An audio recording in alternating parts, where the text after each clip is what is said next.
This episode is presented by Wild CBD. Wild produces the best tasting edibles on the market using real fruit and all-natural flavoring. With flavors inspired by the Pacific Northwest, high-quality ingredients, real fruit, and consistent dosing. Wild has become one of the leading cannabis edible products in the country. Wild's new infused gummies in blackberry, huckleberry, lemon, raspberry, and CBD-infused sparkling water in raspberry, lemon, blackberry, and blood orange. Each gummy is dosed with 25 milligrams of CBD and can be purchased in a bottle of 10 or 20. Wild CBD is offering our listeners 30% off their next purchase from wildcbd.com. Wild spelled W-Y-L-D, CBD.com. By using the code POD, that's code POD for 30% off your next purchase. Wild CBD products are intended for use by individuals aged 18 and older. Wild CBD products should only be consumed as directed on the label and should not be used if you are pregnant or breastfeeding. All Wild CBD products are made with ingredients containing 0% THC. Consult with your health professional prior to using Wild CBD in combination with any medications or other dietary supplements. Hello and welcome to the Infectious Groove Podcast, part of the Odd Pods Media Network. Recorded at the 33 1/3 Music Appreciation Center in Speakeasy, located just outside of Detroit, Michigan. The Infectious Groove Podcast is your source for jammy jams, music news, and the best in-depth music discussion. Thanks for joining us. Now here are your hosts. Hello, and welcome back. My name is Russ, and with me, as always, is Kyle and Michelle, and we're recording this one a little bit earlier than usual, so I'm just going to ask Kyle, how are you doing? Nice and caffeinated. Nice and caffeinated. Nice. And I really don't care one way or the other. Shut the fuck up. You're doing, Michelle. And yeah, that was the lovely tones of Michelle. Yeah, yes. So we are here. Past my bedtime. Right. Yeah, just know that whenever you're listening to this, it was recorded past Michelle's bedtime of 5 p.m. We got a little bit of stuff to share with you before we get into our normal segments, and then we have a interview to share with you in the second half of the show with Brian Elmquist, who we've talked about many times as part of the Lone Bellow. He has a new side project called Joy Club, which is fantastic, so we're going to share that interview with you. The stuff we have to talk about ahead of time, one thing is by the time everyone listens to this episode, the Discover Pod Awards polls would have closed already. So whether or not we win, we wanted to say thank you to everyone who even put us in the finals. Thank you. And, you know, we have... Well, not creepily. but we just want to say thank you to everybody who did put us in the finals. Whether we win or not, I don't even know. I know the polls closed the day after we were recording this, so I don't know when they're actually going to announce the winners, but, you know, it's pretty rad. I know that there's other music pods in the finals that have like 44,000 followers on Twitter and stuff, but I also know right? But I also know a lot of people went out of their way to make sure they took time to vote for us, and I really appreciate that. So that is fantastic. Maybe news, their fans don't love them as much as our fans love us. Yeah, you never know. That's probably it. Could be it. So besides that, we also launched our merch store this week, finally, which is pretty sweet. So I shouldn't say finally. We didn't work on that all that long, but we, if you go to... talked about it. Yeah, we talked about it a lot, just not on air. What we like to do is we like to talk about things on air forever and deliver on them slowly, and then just surprise attack with other things.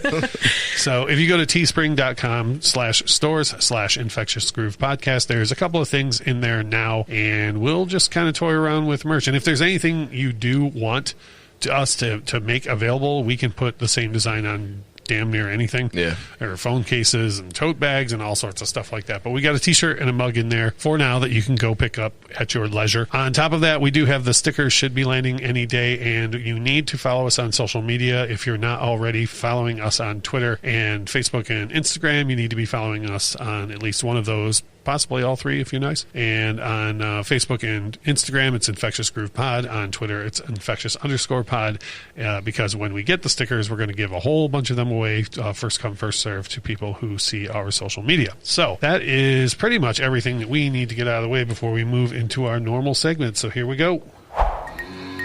Music news. Now, I heard that there was some other huge story going on this week. I forgot what it was. The leader of the free world was being decided. So what? We're in the second week in a row of not really having like huge music news to share, but I think there's at least some interesting things to share. This actually has to do with that. Somehow, it's 50 or 60,000 people voted for Kanye West, which I just don't understand. Like, and we've talked about so much to do with Kanye in the time that this show's been around, and we even got into a whole discussion about him making the claims that he was going to run and how it relates to like his mental state, you know, at the time and whatnot. And I don't care what state or country you're listening to this in, there's There's no reason ever to screw around with voting and vote, Yes. let alone 50 or 60,000. Yeah. But Kanye conceded the race though, which I thought was nice. Did he do a speech? He did a concession speech. Yeah, from what I understand, I didn't watch it. It wasn't on CNN or anything. Did he just do it in his bathroom by himself in the mirror? Possibly. Now, I'm a huge Kanye West fan. What? But what in the actual fuck? I don't, My- For lulz. I don't understand. My immediate reply when I saw it was young, dumb white guys. That's just my guess. A whole bunch of young, dumb white guys who thought they were really funny. Yeah, and that's the most unfunny thing. The one that puzzled me is I saw a breakdown earlier, state by state, and because he wasn't even on the ballot in all the states. It was just a breakdown of the votes by states. Yeah, where he was on the I ballot. think it was only a few states he was on the ballot. No, it was probably 15 or so. Oh, was it? And but Tennessee had over 10,000 votes. What? So I don't. anyways, if you have a takeaway from that particular story, it's two things. One, Kanye conceded the presidency, which I think comes as a shock to all of us. And two, don't be an idiot and vote for somebody who jokingly ran for president of the United States. Yeah, So- and even if he was dead serious about it, that's still not a thing. Don't do that. Right. What else do we got? Another thing that I'm unclear as to how or why this is a big deal, but Ariana Grande released a new album.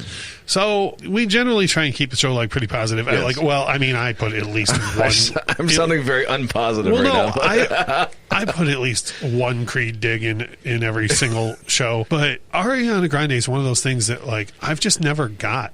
And when she first broke, I thought, okay, well, maybe you're just getting old and you don't like new music or whatever. But I like a lot of music that's like what she does. But I just don't. I guess I don't see what's unique about her. Is Agreed. my question. And Michelle, any comments on this situation? You look like you look like the person who's least interested in the fact that Ariana Grande put out a record. I'm the person least interested in Ariana Grande ever. Right. No, I know. But okay, so, let me ask you that. You like pop music. Mm-hmm. Okay, so what makes her different? What makes her to where you... Because, I don't even know why for me. Outside, she has the one song, Bang Bang, with Nicki Minaj and someone else. And I didn't even know it was her on I thought that song. Jessie J was on that. Jessie J and... I didn't even know Ariana Grande was on that track. Yeah, and I love that song, but, nothing else she's ever done have I ever been so do you have any idea what differs her from other pop music that you like? Pass. No. Okay. I just don't think that she sounds good. I don't Yeah. like her voice. I don't like the cut of her jib. I don't. You don't I like don't- people that go around licking on donuts and thinking it's funny until everybody else in the world doesn't. Fuck! I forgot about that. Yeah. Ugh! Yeah. That's why. All right. That's Mark why. it down. So, but I know my point is the reason why we included it in music news is it's going to be a big deal. A ton of it's going to next week you're going to read about how a shit ton of people streamed it, and you know what I mean. And it's not going to slow down. It's only going to pick up through the Right. holidays. And I just don't. Don't get me wrong. I'm not hating on her or anything. I just don't. There's nothing she does that I'm oh, that's the greatest thing ever. Her verse on Bang Bang is great, but that song is great because of Jessie J and Nicki Minaj first, and then Ariana Grande. So. We already had a Mariah Carey, so she can. So who knows? Maybe next week we'll all hear some song from her record and go, "Oh man, now we get it." And then Miley Cyrus will be a thing again, and then Yeah, I always feel why listen to Ariana Grande when you can listen to Demi Lovato? yeah, Demi, or Michelle said, Mariah. Yeah. Yeah. Or Whitney. The tone of Ariana Grande's voice is extremely similar to Mariah, but Whitney's a better singer. I believe And that I'm going to go down a real bad path if I keep talking. I believe that she once had the Bieber fever, and I've had that too, so I can kind of relate to her in that aspect, but I don't... You guys go to meetings together?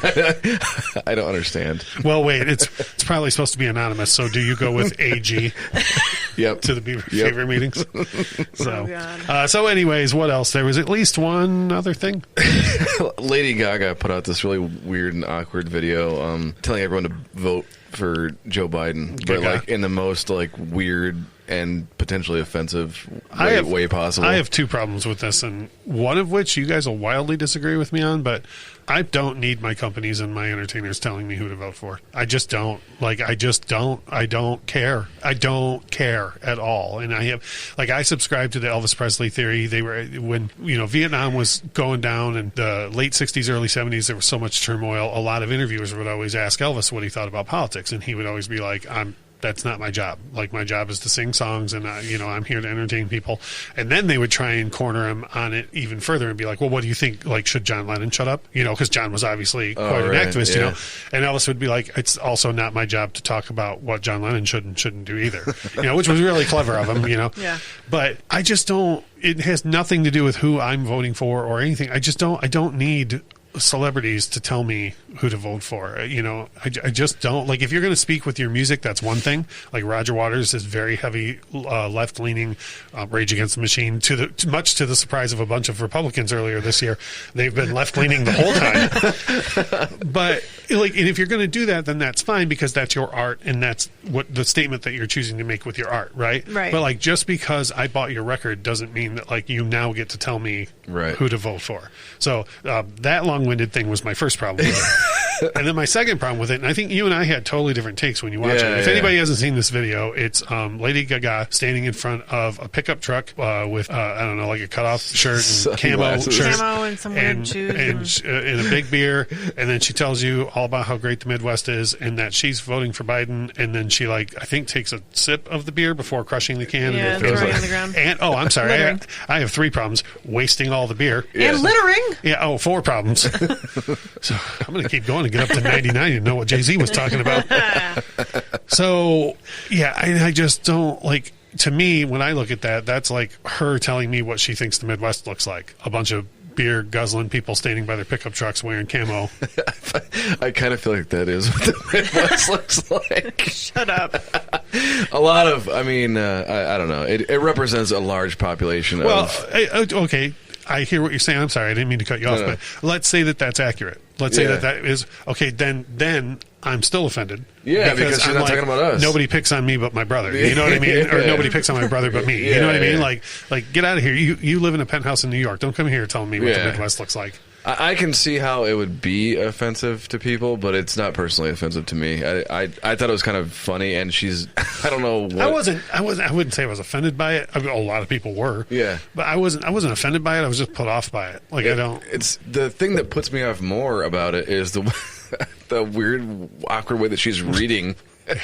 whatever she's reading. Somebody's like threatening her. Like they're just like the way that she's so robotic during the whole thing, and like I feel like someone's in the back being like, "Okay, crush the can," and she's. It almost comes off to me as if they were like. They put her in the outfit and they were like, all right, 30 seconds, go. And just pointed, and she'd never seen the copy before or anything, And she was just like. Does she not know what states are either? She was like, I'm looking at you, Michigan and Nevada. So, I mean, we're going to be done with all this, or by the time this episode comes out, we'll be done with most of the political ads and all that stuff. No, I don't need the election. We're not even getting on that path. But I don't need celebrities to I need celebrities to act in movies and put out albums. That's what I need them to do. I also feel like she was maybe trying to represent / mock a demographic that doesn't even listen to her to begin with. Yeah, kind of weird. Which, for all Kid Rock's faults, you don't see him ever putting on like a button-down T-shirt and being like, "Let me speak normally for a minute." You know what I mean? Like he's just always talking to his folks. So I don't know. It's just one of those things that's just like so cringeworthy to me to just look at. It was. Let me put it this way: do you think a single voter was swayed? No. By that ad?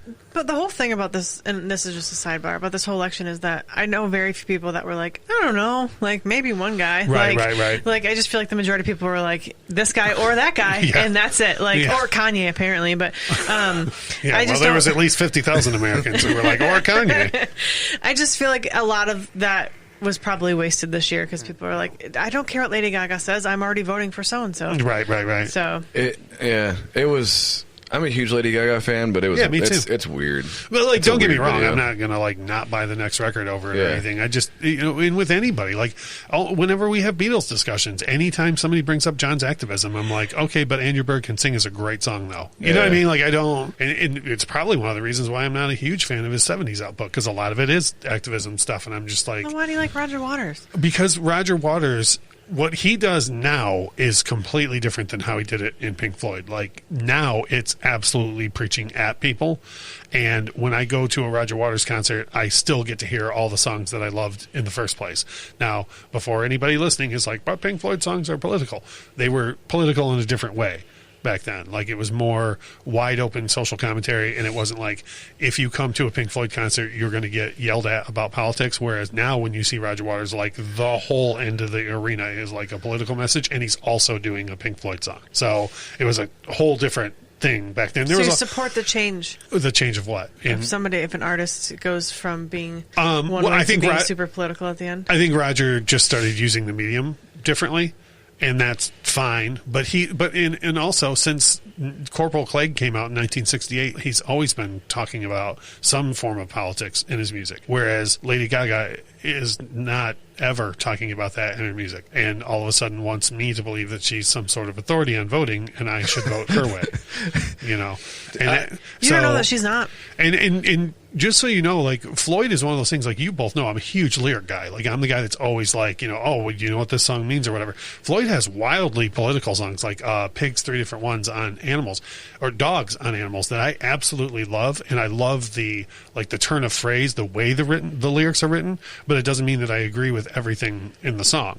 But it's also coming from a person who's well versed on what they're talking about. Yeah. And was in let me put it this way, when Animals was released, Roger Waters didn't do it, like, the whole album wasn't literally about animals, and then he did a TV commercial and was like, hi, this is Roger Waters, and you should vote for, you know, Jimmy Carter. You know, like, he was like, this is my opinion in my art. Same thing as Rage. Yeah. You know what I mean? Like, with Rage, it's the same way. Like, I don't have to agree with Rage to enjoy the hell out of those songs. I mean, I happen to. Like, I think human rights are, you know, pretty okay thing to like. What? But I don't. If Rage had a different message, those songs are still that catchy to me. But and even in that, I don't need Zach De La Rocha coming out and doing, you know, PSA standing by a pickup truck telling me who to vote for. I just don't. Yeah, I agree. What if he did it in song form? He does do it in song form. So that's okay. It's okay for him to do it in his art. Yes, because that's his arena. What if his art was next to a pickup truck and then he smashed a beer can? Then he would just be some nobody on TikTok, but he's not. He's the. I mean, you know what I'm saying? Not only is that video potentially offensive, it is completely insincere, which is the problem. Right. Yeah. Another problem with it, because like what you said about the teleprompter. If this message meant something to you, you know how to say it. It would have been way better if she was sitting on her couch, or even in her bed, or with no makeup on, just saying like, "Hey, we all need to go out and vote," and blah, blah, blah, whatever. Or in her bathtub, like Madonna. Yeah. I did see another video from her where she dropped off her ballot in her ballot box, and that was cool. Yeah. Well, okay, that's a different thing. That's not telling someone else how to vote. I know, but she could have also been like, "This vote is for Biden," and I'd been like, "Okay, cool." Fantastic. Well, apparently we can turn this into an entire episode at some point in the future. But for now, speaking of people's art, our jammies. So we will move on to what we've been listening to this week, and kind of way later in their career, they were way more activists in and outside of their art. Probably way more outside their art, but I've been listening to a ton of Beastie Boys lately, just because it's all fire. Like, all of it. You can put on any Beastie Boys record from any point in their career. Well, I mean, hold on.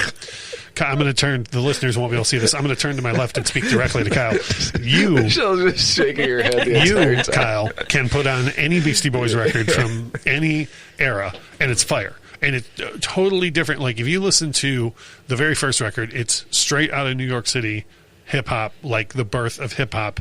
Yeah. Maybe not the birth, but shortly it's in its infancy stages, right? Then you get into the early 90s, and it's like almost grunge, funk. Like, there's so many different things going on in those records. And then you get to the late 90s, and it's like, hey, here's the return of, you know, Paul's Boutique and Licensed to Ill. And none of it ever, we talk about this a lot on the show, none of it ever felt like reaching. Like, Metallica has that record that many of their fans are split on, Death Magnetic, where 50% of Metallica fans think it's the greatest thing ever and it's a return to form, and holy shit, this record should have come after Justice. The other 50% of Metallica fans, where I firmly sit, I refuse to believe that Metallica recorded that album. They sat down and said, okay, let's make Justice 2. Yeah. And at no point did the Beastie Boys do that. Like, when you listen to Hello Nasty or To the Five Boroughs, like, those records don't sound like they were like, oh, well, let's get the Paul's Boutique groove back. It just sounds like that's where they were at the time. It's genuine. So I've been listening to a whole shitload of Beastie Boys. A lot of it will end up on our playlist. Michelle, what would you say is your favorite Beastie Boys song, Michelle? I just want to say that I don't hate the Beastie Boys. Yes, you do. Nope. Go on. Nope. Okay, so for the listeners, while I was starting to talk about how much you I've said been there's listening to not the a Beastie bad Boys. song, which that's not true. There isn't, but go on. That's a matter of personal opinion. Brass Monkey is my favorite song. Will you tell everyone what your problem is with the Beastie Boys? They yell all the time. So do you. And Yup. and one of your favorite genres is, I just want to make sure I'm clear on this, is emo. Yeah. Okay. So a Not lot of the screamo. pop punk. Okay. And we want to follow this for the listeners. So the Beastie Boys you don't like because they scream all the time, but Too much. You like a lot of pop punk. Mm-hmm. Okay. So I'm gonna like right now in everyone's earbuds, they're all going, Jesus Christ. I'm just going to let that ride out there where it sits. All I want to say is that some voices got treble, some voices got bass. They got the kind of voices that are in your face. Yep. Yes. So that's what they were going for the whole time. Well, then they succeeded. Hooray. So success for the Beastie Boys. Kyle, what are your Jamie Jams? I've been listening. Your Jamie Jams got a lot of love on Twitter this week, by the way. Like a whole lot of people hadn't heard the Busta Rhymes cut with the Jackson 5. Did you hear he was in New York City singing on the streets? Like he did a performance while people were voting, I think. Oh, that's nice. I did not know that. Yeah, that could have been music news. Why didn't you say something? Yet another thing an artist could be doing instead of telling me how to vote. Rewind. Anyways, I meant to tell you that earlier today. Like Nice. A lot of people are liking it and retweeting it on Twitter because somebody was like, "Thanks to the Infectious Group Pod, I got turned on to this cut by Busta Rhymes," and they put a YouTube link to it in the tweet, and a whole bunch of people retweeted it and liked it and whatnot. So, enlighten the people, Kyle. What should they be listening to now? I actually did. Most of what I've been listening to is Hollywood's Bleeding by Post Malone. Post Malone. Yeah, so that I can listen to that whole album front to back. Right on. And that's his latest, right? That is his latest. I'm gonna go. And Michelle, Ariana Grande, Beastie Boys. you also have been Post listening Malone. to Post Malone front to back quite a bit. Nope.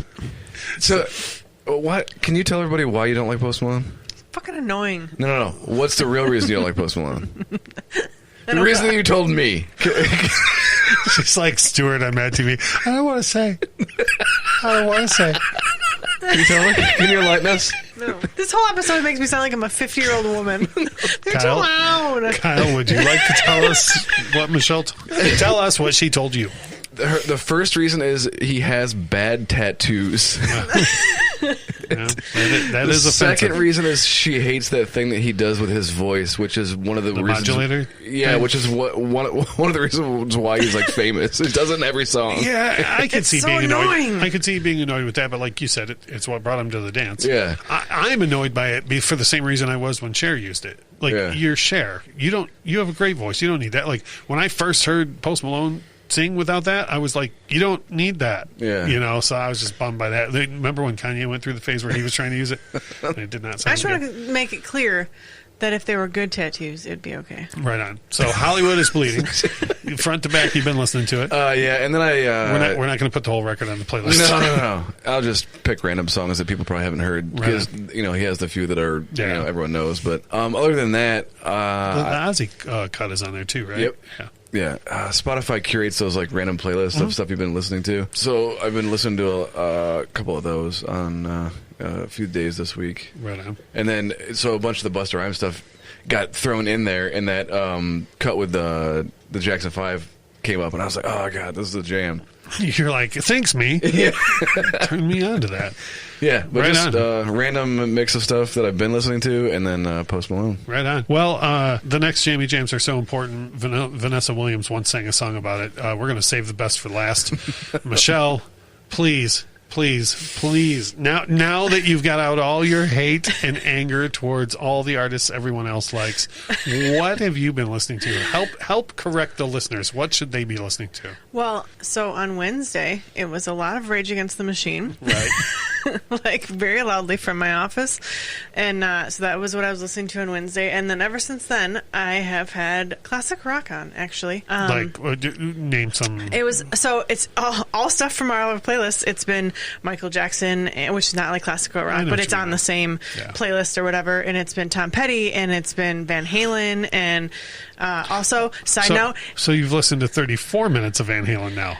Also, 30 minutes for the episode, 4 more minutes for the other song. Eruption came on in my car on the way home today, and I listened to 10 seconds before I knew what it was, and I looked down, and I was like, what the fuck is this shit? And then I turned it off. I thought you were going to say, oh, I like this, and then I realized it was Eruption. Nope. Jesus H. Christ. Not to speak ill of the dead, but no. Well, like, just to be clear, you're not going to damage Van Halen's reputation or career with your dislike of Eruption, but again, we could do a whole other episode about Van Halen about this, but all you need to understand about Eruption is no one else could get away with that and has never got away with that. And on their debut record, Eddie was like, guess what we're devoting a couple of minutes of side 1 to? Me just playing, like, ripping on this guitar. So I was wondering if it ever changed, and so then I was like, well, maybe I'll listen to the rest of it, and then I was like, no. If it ever changed. Of course it does. It's I mean, like, are there words? Like, no, it's just a guitar solo. No. I mean, over time, like, he would do it live. And you sure wouldn't like the version, because the version that's on the record is like 2 minutes and 10 seconds or something. But on the Van Halen Live Right Here, Right Now record, it's like 11 minutes long because he just keeps playing guitar. But he also does like Mean Streets and Cathedral and a bunch of other solos you wouldn't like at all in one on there. So don't ever listen to a different version. Oh, yeah. No, I won't listen to any version ever. But yeah, there was Jay Giles was on there. I swear I'm not being funny. Like, you don't respect the hell out of that. Like, on the band's first record, the dude just puts a 2-minute solo of him just ripping his guitar to shreds. And no one owes this band anything. It wasn't like this is their second, third, fourth record. Like, right on the first record, the dude, like, the record starts with Running with the Devil, and then they're like, oh, and also our guitar player is just going to play for 2 minutes straight. Okay, so first of all, let me just say that I do respect that. I just don't like it. But when you first started talking, instantly what came into my mind was Ferris Bueller when he was like, never took one lesson. Oh, yeah. Yeah. Good Lord. I need to be fired. It's past my time! I need to be fired. Sweet. Hold on a second. I would like to back up. Wait, you're finished, right? I guess I'm fucking finished, man. You just fired yourself. I thought you were done. Well, the later at night it gets, the more foul-mouthed she gets. Last week, for the first time in ages last week, I was able to mark one of our episodes as clean. Not this week. It was like coming after Will setting the world's land speed record for using the F word on our show, which we love Will. I didn't mean that as an insult. And then the week after, like, literally, we all three managed to not say it the whole episode. And then, so I marked it clean. And then this week, nope. I think my first word was an F. In life or just now? When I was a baby, I'm pretty sure. Yeah. Since you just brought up Will, I was going to say, I forgot to mention this before, but when we had him on, he mentioned the band Green Lung. Yeah. And holy shit, that was what was in a lot of my playlists because I'd been listening to them, and he sure was right as far as me liking them. Because wow. Oh yeah, there's been a lot of Green Lung around the house, which is fantastic. Yes, that band is awesome. Fantastic. So same thing, throw a couple favorites on the playlist. So I am going to take us to break real quick. When we come back, got a little housekeeping to do. After that, I will get us into the interview with Brian Elmquist from the Lone Bellow and Joy Club. We'll be back in a second.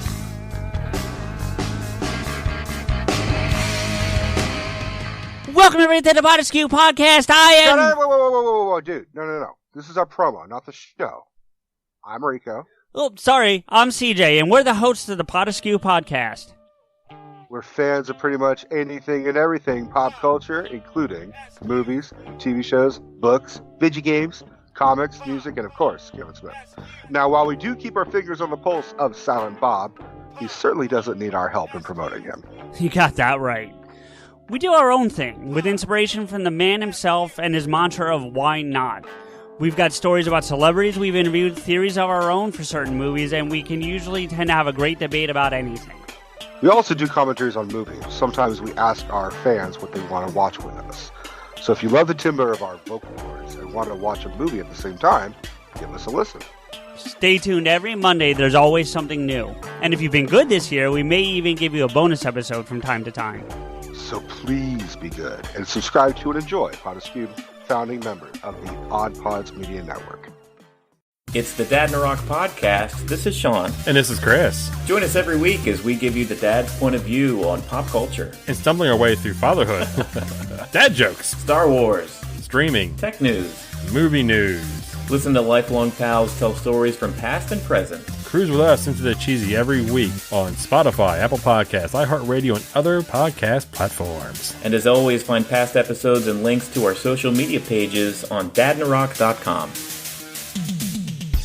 I'm Midnight Agent Raw. And I'm Okami. We are the Super Media Bros Podcast. And each week, we give a comedic take on all forms of entertainment, such as movies, music, video games, television, and much more. So put your shades on and listen to us on Apple Podcasts, Spotify, or wherever you listen to your podcasts. Shades on. We're off.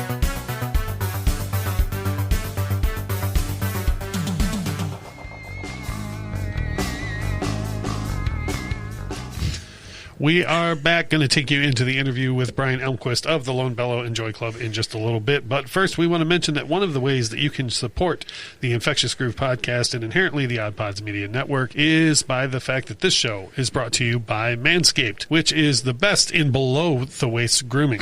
There seems to be some kerfuffle happening on the other side of the table, and I think, I could be wrong, but I think it's because Michelle and Kyle might have some sort of story to share about the Manscaped product itself, or perhaps the results. Michelle, would you like to share a story about the results that the Manscaped has provided in your household?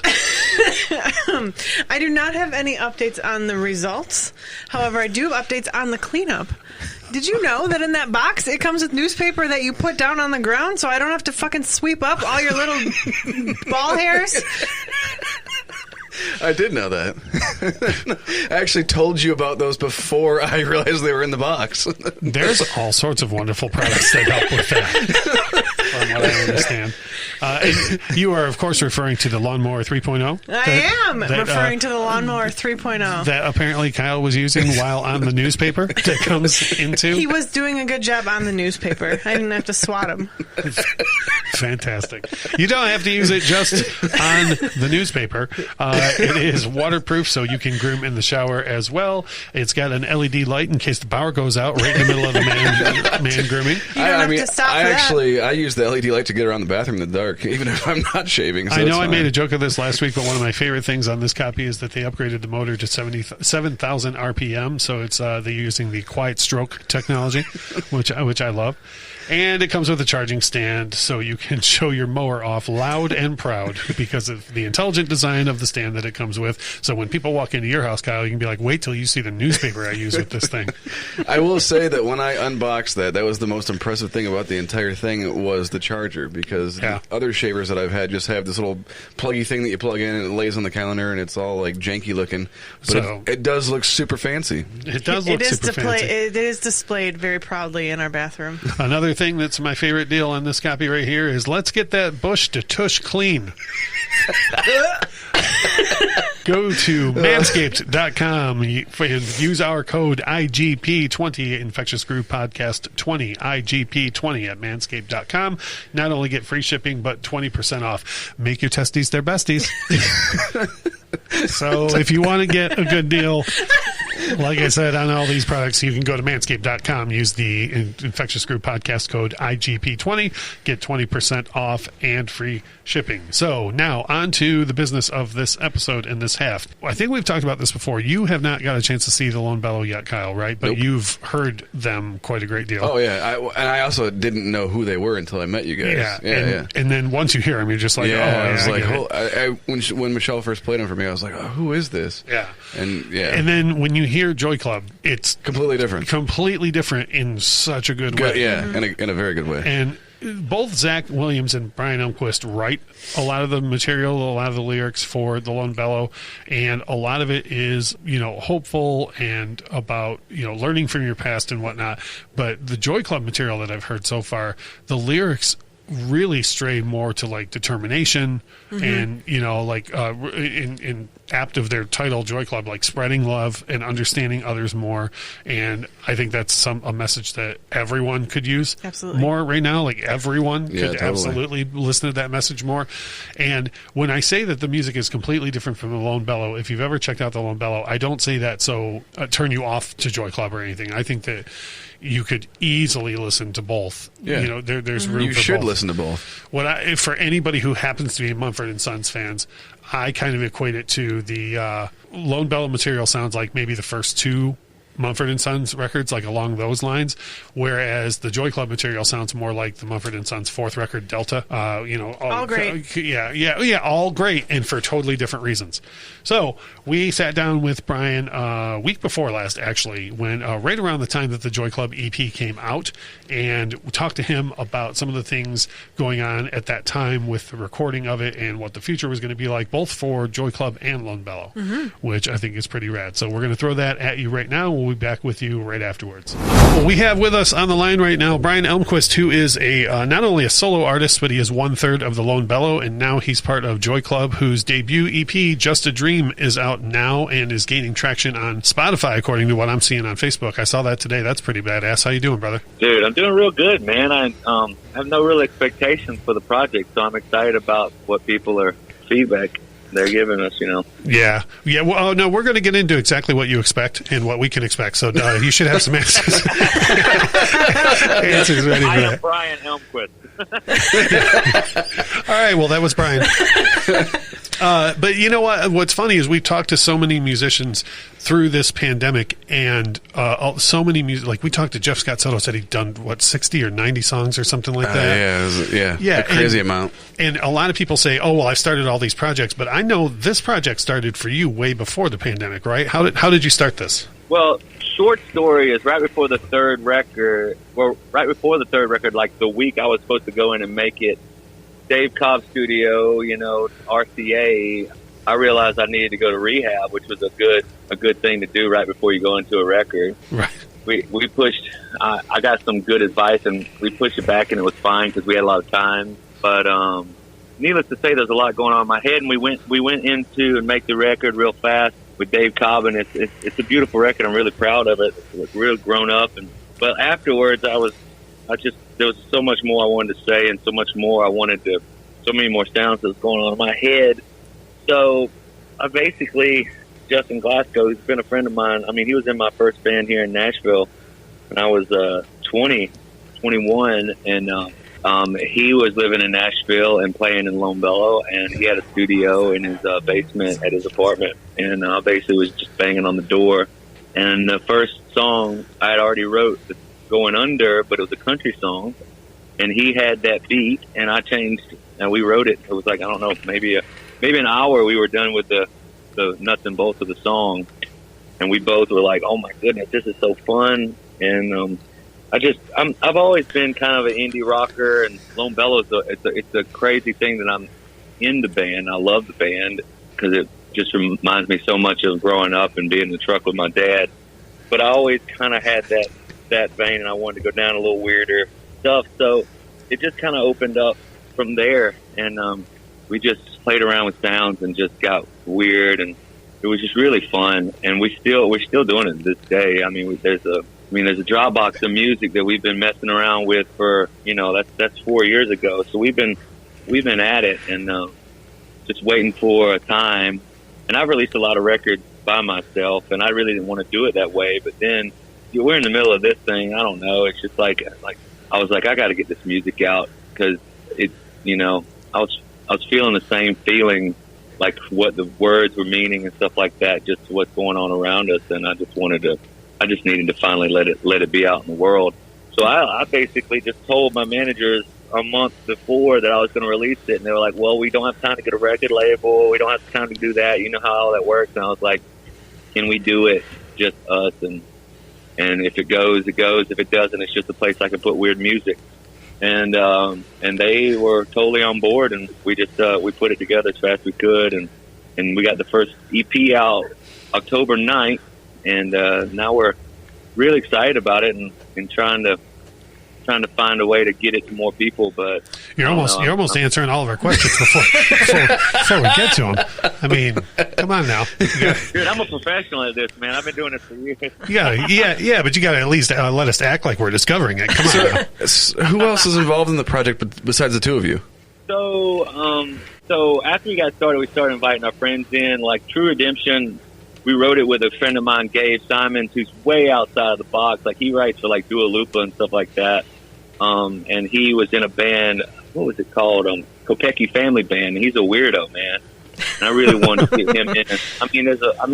I just love his brain, and I was just get in the room with us and do stuff, because he's so busy. Even now, I feel like trying to pick his brain. He's just one of those space aliens we get to hang out with sometimes. And Ruby, who is like a queen, like she's a rock star to me. I'm so funny because like I don't get weird around people, but I get weird around Ruby just because of the way she carries herself and how she's a queen. And I think the first time I heard Ruby sing was on Jack White's first single off of his solo record, Blunderbuss, the song "Love Interruption." And I was just blown away as soon as I heard her the first time. Do you have plans for the lineup to evolve as you go on? Well, the long-term plan is there is no plan, and the more people that can be involved, the better. Hell yeah. Awesome. I got songs that are sitting out with a bunch of people that, have labels and stuff like that. I just kind of like, you want to release that song and sing it on the Joy Club. I don't even have to lead it, you know what I mean? I kind of want it to just be like a place we just put our weird stuff, Speaking of weird music, was there any set direction for the music when you started, or do you have a direction that you're going to in the future? No, there's no direction. I did. I honestly, I got it's only content. The direction I really wanted to see what I really wanted, like, and I didn't accomplish it. But I was thinking about what Lionel Richie or what Steele would do right now. And that's how I started singing these songs. And you started dancing on the ceiling? Yeah, exactly. And I wasn't really at that place when I was writing these songs. They were in a place of me kind of digging myself out of a hole. But like, I think it's even more funny that the name is so corny on purpose. I don't know. I just don't want it. I never want to take it seriously. So I don't have like a set idea, or the content is what I really want to do, because I don't want to, I don't want to live on the socials with all of my beliefs, but I do get out in my community and try to get to know the people regardless of the stripes, and I'm the neighbors, so I kind of want it to have that more like that kind of vibe than the sound. Right on. But I want the soundscape to be out there, like, on this, it's the first EP we have, Just a Dream, and it's a weird country song, but we like put synths all over it and made it even more fun. So I think we're always like just err on the side of just trying to just take it wherever it'll go, Yeah, the first thing I thought when I heard it, which was a couple of years ago, you played some tracks for me, and I was just blown away, like, by how diverse it is from what you have now. I know you mentioned earlier that you have a Dropbox that you've been working with tracks and whatnot, so kind of already answered this question, but there is more Joy Club material already recorded besides the EP that's out now? Yeah, there's so much stuff. I'm trying to figure out, I'm releasing a Christmas song, I'm trying to get it finished. Then we're doing another EP in January, and then hopefully the goal is to release something like it's whenever it comes up, if it's good, So this is an ongoing thing then. This is not. Yeah, it's gonna be where I put all of my like weird ideas. Awesome. Will you guys be performing live when we can actually go to concerts again? I think so. It's not. I don't know if it's for that. I mean, if there's a one, I'll definitely play shows. I want, but I saw once. I think what I'd really like I know I have like, it'd be more fun for me to have like a night a month here in Nashville that's just free, or or like set a residency up in LA or something like that. It's free, and the only thing you have to do is not stand on the wall. You know what I mean? And we just play dancing on the ceiling and some Joy Club stuff and just have a ball, Hell yeah. I don't know. I'm around such. I'm not pretentious at all. Well, actually, that's not true. I fight against it. And in this world, it's so cynical, and like I don't want. This music is supposed to be. It's really raw, and songs aren't totally. Some of them aren't even totally fleshed out, but that's what they are. And I don't need enough. I love Lone Bellow, and it's something, but it's like it's got that motion to it. It's kind of does what it does, and we kind of try to push it, move it. It's like a big streamliner or a big ship, and I kind of just wanted this to be like a little like on jet ski, Right on. I know that, this has obviously kept you busy some during the pandemic, and I could be wrong, but have you been producing some other artists during the pandemic as well? Can you talk about that a little bit? Yeah, man. I tried to set up a studio in my house and realized I couldn't do anything here with children running around. So I reached out to this church around the corner, and they let me use their sanctuary, and I call it the sanctuary, and all my friends call it the sanctuary, and they asked me if we're going to write there. But I'm working on a guy right now. He's an up-and-coming guy, still trying to figure out exactly what he wants to do, but we're going down to Muscle Shoals, and we're going to make it kind of a country record, soul record, next week, actually. His name's Kyle Daniel, and he's got a killer voice. He's just kind of been trying to find his route, and I don't know. I mainly with that is kind of the same way I got involved with Lone Bellow was I really liked some songs Zach was writing, and I still do. It's the same thing, and I just want to be involved. I want to help and do whatever I can, and I ended up being in a band with Zach. But it's kind of the same thing with these guys. I kind of reached out with some publishing people and asked them, like, who you got wants to make records? I'm not writing anymore. I'm not doing any more of this natural co-write stuff. I want to meet some people that want to make some records. I want to write some killer songs and do that. So that's the first full-length EP I'm going to be doing. I've been doing a lot of little stuff. I produced a couple songs for Lone Bellow that'll be released later next year with a friend of mine, Tyler James, who's a sick producer. So I've been I don't know, I kind of got here, and I guess everybody got here where the motion of life kind of stopped. It stopped everything, and like sometimes you get caught in that motion and you're kind of just doing. So I got a chance to just kind of like step back and look, and I've always wanted to produce. So I'm trying to find funding for this other record I'm trying to do, and this guy's got a credible voice, and he's trying to figure it out too. But I've wrote all the record with him, and there's some of the best songs I've ever written. That's awesome. There's like 6 metaphors wrapped up in converting a church into a makeshift studio, and having so music awesome. come out of that Awesome. environment. And then church is so creepy, and it's perfect to write in. I'm really excited about. It's a funny thing because after Half Moon Light, I didn't write for a while because like 2 of those songs just had to rip my soul out for. The one about my dad passing, and then the one that I wrote with Aaron about Frightened Rabbit's lead singer. Yeah. I just didn't want to write another. I didn't want it to be heavy, so I kind of sat in some rights and just wrote like love is love kind of songs. Yeah, right on. Which are good too. Everybody needs those, but it's been fun because like that was the writing process up to like March of last year.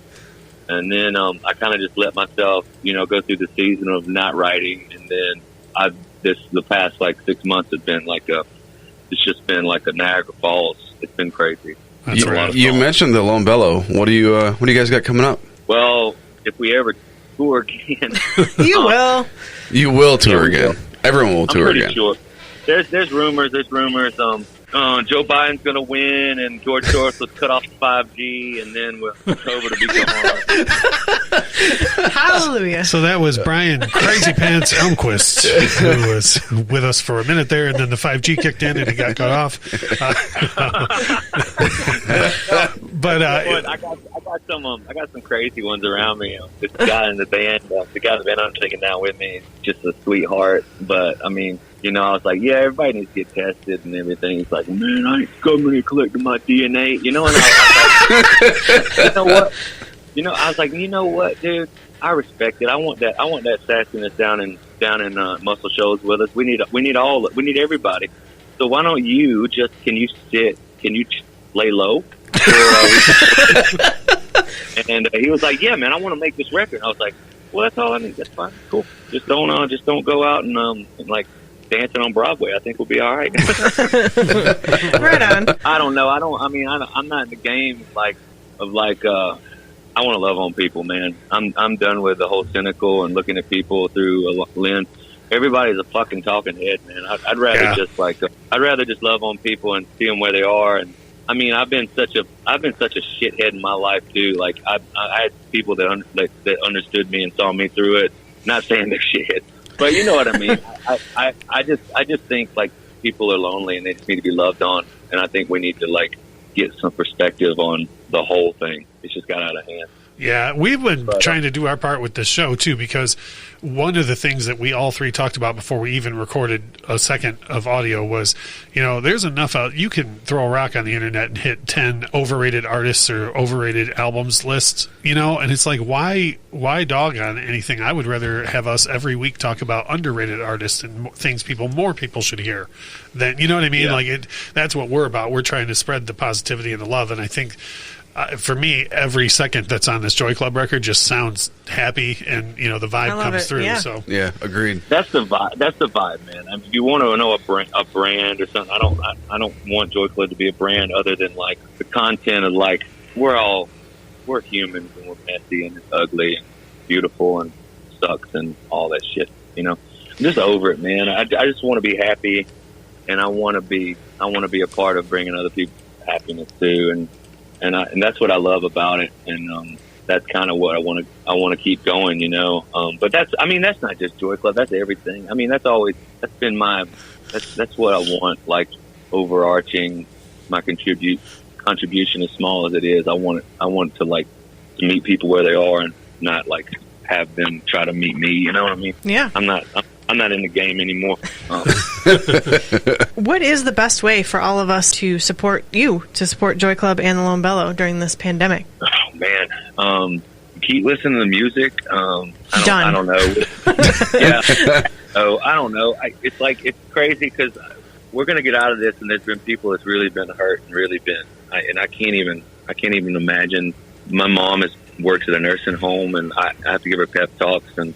And she never signed up to be an essential worker. She does think it's her calling, you know what I mean? Mm-hmm. And she's 7 months into this, like in the grind, you know what I mean? Yeah. Mm-hmm. So the fact that I can sit here and make music and try to do something that way, I'm just lucky. So I don't want to, for people like us, I mean, we're going to try. I mean, one of my friends said when it started, like after the plague, like the Renaissance happened, and maybe I can be a small part of like bringing some like beauty to the world, and maybe we'll write some songs that mean something and to a couple people. And I don't know. I'm not trying to downplay it. I'm not, but it is like I do see like the need around me and for my family. We really have kind of like figured it out somehow. I don't know. You know what I mean? Yeah, for sure. So I don't play that game like that because I fully am aware of if it's like one thing happened differently or one thing happened this way, that I'd be in the same boat as them. So I just want to like, if you're going to do anything, find a charity, find something to give to, you know what I mean? Right on. Yeah, well, we're doing our best to make sure that people are listening to the music, and that's what we're doing. And we really, really, really appreciate you making the time to come on. And we always, every single week, we talk about what we're listening to and whatnot. We've mentioned the Lone Bellow probably enough to where everyone who's heard us is sick of it. Yeah. We leading up to the Joy Club EP coming out, we mentioned that a lot. And now that it's out, we've mentioned it a couple times. So, we're doing our part to try and help. And we feel the same way, too. We know there's a lot of people who are far less fortunate than we are, and so that's our focus, is to try and keep it positive and make sure that we're doing our part to help everybody else too. Yeah, man. Nobody wants to hear another sad white guy sing. Yeah, for sure. I think it was over at Ray LaMontagne. No, you know what? It wasn't over when Ray LaMontagne started. It was over when every American Idol auditioner started singing Ray LaMontagne. Oh man! Yeah, that was the exact moment. There's nothing worse than sad music being pop music. I'm just joking. It's a I'm optimistic, and we'll see how everything goes. It's a time for us to just pull each other together and like just find. I don't have many. I don't know. I can't tell you any enemies. You know what I mean? Right on. There's probably one person I call an enemy, but I don't know him, so you know what I mean? Right on. well, check it out. If you're listening to this show and you know our positive vibe, and you're listening to Brian and his positive vibe, and you like what you hear, you can hear more of Brian on the entire catalog from the Lone Bellow. You can also find his solo records out on all the streaming services, and of course, you want to make sure that you listen to the debut EP from his new act called Joy Club. It's called Just a Dream, and like I said, it's already off to a strong start without even having big brand name recognition behind it and, you know, a lot of online presence and whatnot. So the only thing we can do is continue to spread that. So make sure you check it out. Brian, thanks so much for joining us, brother. Dude, thanks, buddy. It was good talking to you. Talking to all of you. It was good talking to you. You too. Cool. Well, that was Brian Elmquist, like we say, of the Lone Bellow and Joy Club. And if you want to hear music from both of those artists, you can always check out our Spotify playlist, or if you are on Apple Music or Tidal or some other service, we highly encourage you. You know, we didn't agree on a whole lot in the beginning of the show as far as music and jammy jams, but I feel like all three of us really think that people should go to their music service and look for Joy Club 100%. and or the Lone Bellow. Absolutely. So Lone Bellow has like 4 records worth of material you can look into right now, and Joy Club just has the 1 EP, but as you heard Brian say, there's more on the way. Yay. Which is fantastic. So that is what we have for you this week. Next week, we are going to have a fellow podcaster and host of the Pod Askew podcast. CJ is going to come on the show with us, and we're going to try and keep it under 4 hours, but we're going to talk about everything to do with the Seattle scene. Maybe not everything to do with the Seattle scene, but most certainly our individual perspectives on it. And I say we're going to have to try and keep it to under 4 hours because Michelle's just going to go on and on and on about how much REM is my favorite. Of all of the grunge Seattle bands, REM is absolutely. If there was a Mount Rushmore of Seattle bands, you would put REM up there. Who is President Rushmore? Who is President Rushmore? Along with, you would put them up there along with maybe other famous bands from Seattle, like the B-52s and the Black Crows. Yep. Yeah. Just strictly the bands from Seattle, Washington. I'm strictly. I only listen to bands from Seattle. So. Absolutely, the Lone Bellow, huge cornerstone of the Seattle South. Yep. So, as we always say about this time, without music, life would be a mistake. Bye. Bye. The Infectious Groove podcast is hosted by Russ Robinson, Kyle Wimple, and Michelle Koselecki. Produced and edited by Russ Robinson. Intro and outro music composed by Chris Kimmel. Opening credits read by Stacey Robinson. Recorded with a Rode Podcaster Pro and Rode Pod mics.